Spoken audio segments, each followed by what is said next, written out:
Rejoice, O young men, in your youth, and let your heart cheer you in the days of your youth. Walk in the ways of your heart and in the sight of your eyes. But know that for all these God will bring you into judgment. Therefore remove sorrow from your heart and put away evil from your flesh, for childhood and youth are vanity.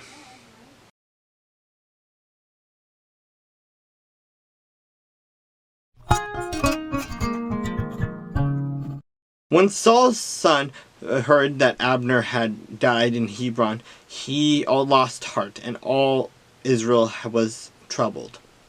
Now Saul's son had two men who were captains of the troops. The name of one was Banan, and the name of the other was Rechab. The sons of Rimmon and Beerothite, of the children of Benjamin.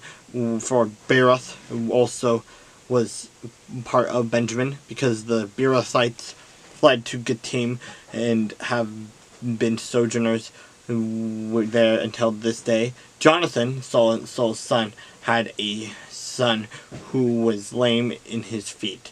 He was 5 years old when the news about Saul and Jonathan came from Jezreel, and his nurse took him up and fled. And it happened as she had haste to flee, that she fell and became lame. His name was Mephibosheth.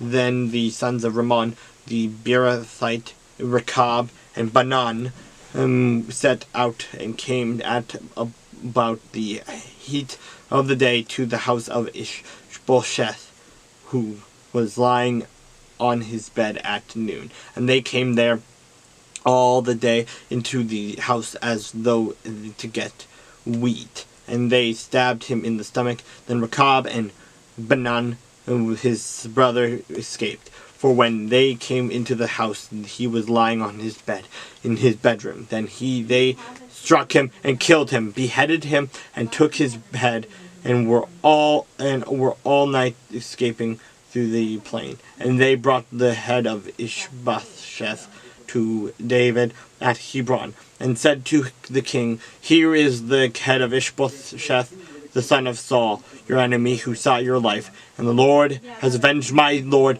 the king, and this day of Saul and his descendants." But David answered Rechab and Banan, his brothers, the sons of Rimmon and the Beerothite, and said to them, "As the Lord lives, who has redeemed my life from all adversaries, when someone told me, saying, 'Look, Saul is dead,' thinking to have brought good news, I arrested him and had him executed in Ziklag, the one who thought I would give him a reward for his news. How much more when wicked men have killed a righteous person in his own house on his bed? Therefore shall I not require his blood at your hand and remove you from the earth?" So David commanded his young men, and they executed them, cut off their hands and feet, and hanged them by the pool in Hebron.